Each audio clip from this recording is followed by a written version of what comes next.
Hello mga sisi ko. Lang, ayun ang upuan. Good afternoon. Kape tayo. Time check 12:30 o magwa-1 na ng hapon. Kape tayo sa mainit na panahon. Nakatapos ko lang kumain ng breakfast. Ang breakfast ko 11 na. Okay. Magbubukas tayo ng mga item na pangbenta natin dito sa tindahan.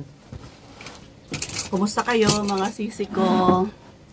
Kami dito hanggang ngayon kinakabahan pa rin kasi kanina mga 10:30 ng umaga nag-alarm na naman ang cellphone ko. Itong ginamit kong pang vlog sa inyo. Pag lindol na naman automatic parang ginawa na ng smartphone na pag may lindol dito sa amin, automatic na mag-alarm yung mga cellphone namin. Lahat talaga kami. Tapos mag-alarm siya, tapos may kulay na lalabas, parang black and white, ay black and red. Parang dugo ba ang panghitingnan. Tapos may naka-drawing na tao na naka-drop sa ilalim ng mesa, tapos hold, drop, hold. Ganyan. Yun yung nakalagay sa cellphone, tapos mag-blink-blink yung cellphone namin mga sisi ko. Yun yung kanina nag-alarm 10:30. So 4, intensity 4 lang daw yun. Kinakabahan na naman kami, bumalik na naman yung trauma namin. Halos araw-araw, bago ko ito buksan, no. Ayan, so alam niyo mga sisi ko, no, kahapon, pumunta kami ni Kring Kring sa Robinsons. Kasi simula nung naglindol, June 8, kahapon pa lang ako nakalabas. Alam nyo, ang lungkot-lungkot ng feeling ko ba, parang maiyak ako, parang kinikilabutan ako mga sisi ko, na nakikita ko yung Jensan, na hindi na katulad noon na masaya tingnan, maraming tao na naglalakad. Ngayon, makikita mo yung mukha ng mga tao, parang iba talaga ba, parang nandyan pa rin yung kanilang trauma at panic. Hindi katulad noon na yung mukha nila okay lang, pero ngayon, sad ang mga mukha. Tapos nakikita mo yung McDo, yung mga pharmacy namin dito, nabagsak. Tapos yung Jollibee namin dito, kung pupunta kayo sa city talaga, pulbos yung Jollibee. Tapos yung iba pang mga building, mga school. Tapos pumasok kami ni Kring sa Robinsons kahapon para magpag-good time ako. Parang pakiramdam ko parang gumagalaw pa rin yung lupa mga sisi ko. Sabi ni Kring Kring, ano na nangyari sa iyo ma? Pero siya rin minsan ganyan yung feeling niya. Lahat kami. Tapos yung entrance ng grocery iba din yung entrance sa department store. Kasi may mga part na hinarangan nila ba para iayusin siguro yung mga nahuhulog ng mga bakal. Tapos, kunti lang yung tao. Sunday kasi kahapon. Kunti lang yung mga tao. Tapos, para siyang ghost town ba mga sisi ko. Tapos, kailangan maging alerto ka ulit. Baka mag-aftershock na naman. And yung mga paninda doon, yung iba, hindi masyadong maayos. Kasi nga, kababalik lang, kaayos lang din nila. Sabi ko nga kay anak, parang maiyak man ako dito na kasi hindi ito yung dating nakikita natin, di ba? Lalong-lalo na sa mga mall, SM, close pa talaga yung SM namin dito, yung pinakamalaking SM namin dito. Sorry mga sisi ko, pabalik-balik ko itong isasabihin sa inyo, sinasabi sa inyo. Kasi nga hindi basta-basta ang 7.8 na lindol. Hanggang ngayon, ngayong araw na to na nag-vlog ako sa inyo, grabe pa rin yung trauma namin kasi nag-alarm kasi yung cellphone namin, lumilindol pa rin. Grabe yung kaba. Tapos, ewan ko lang, pag magpasko, sana maging okay na yung mga gusali dito sa amin. Hindi basta-basta ipatayo mga sisi ko. Matagal pa yan proseso kasi kailangan pang kailangan pang gibain yung mga building at ulitin ulit ang pagtayo kasi hindi siya pwedeng ayus-ayusin lang. Okay, so patuloy na tayo. Share ko lang yan sa inyo mga sisi ko, yung mga feelings namin na nakaranas ng pinakamalakas na lindol sa buong buhay ko. Ito muna yung unahin ko. Ito pa rin yung gamot ni Pupoy. Grabe, may mga trahedya, no? Tapos, kailangan na yung alaga ko, asikasuhin ko pa talaga sa mga gamot. Alam, mga sisip ko. Hirap. Ito yung maintenance ng Pupoy ko.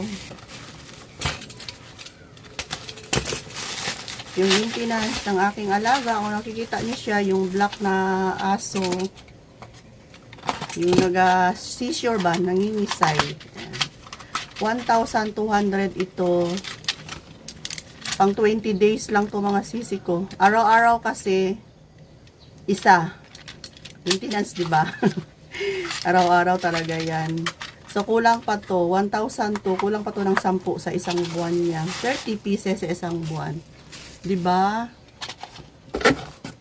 Kawawa pag, kasi, hindi ko siya mapainom ng gamot. Hindi ko siya bilhan ng gamot. Mag-seizure siya ng walang hinto-hinto hanggang hindi na siya makahinga. Kaya, ako'y nagsisikap na kumita talaga para pambili ng gamot ng aking alaga at syempre sa amin din, di ba mga sisi ko? Sa aming mga gamot din ni Kuya Dave, kailangan namin kumilos kahit na sa mga pagsubok na dumaan sa aming buhay. Buti na lang nakalabas na kami ng ospital bago naglindol kasi nung February, yung na-admit si Kuya Dave, nasa 4th floor kami ng hospital. Tapos, nung nagbalik kami nung February, May, nasa 3rd floor kami. Iwan ko na lang kung anong mangyari sa akin na napaka matakutin. Grabe yung ko. Ito'y order ko from SNR. Pangbenta to mga sisi ko. Ayan, kasi ayokong pumunta sa grocery talaga. Maraming natatakot. Ayan, 3 na to siya. Medyo nakatipid naman ako. Tapos, ito. Bumili na rin ako ng 1.5 kilo na rolled oats. Yung niluluto pa, ito kasi yung maganda.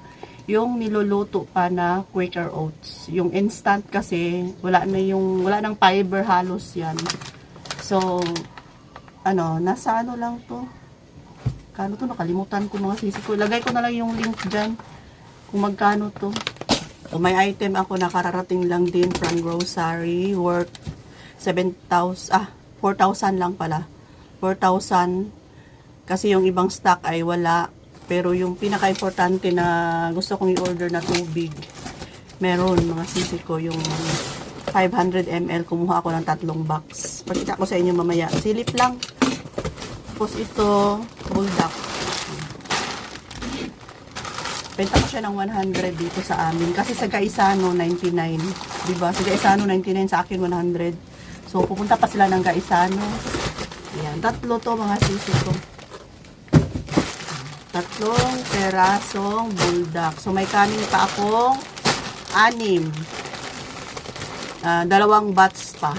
So, yung ko kahapon title ay mabenta yung tindahan ko ngayon kasi nga natatakot yung iba na pumasok sa grocery. Dito na lang sila bumibili sa akin ng mga kailangan nila, yung mga needs nila araw-araw.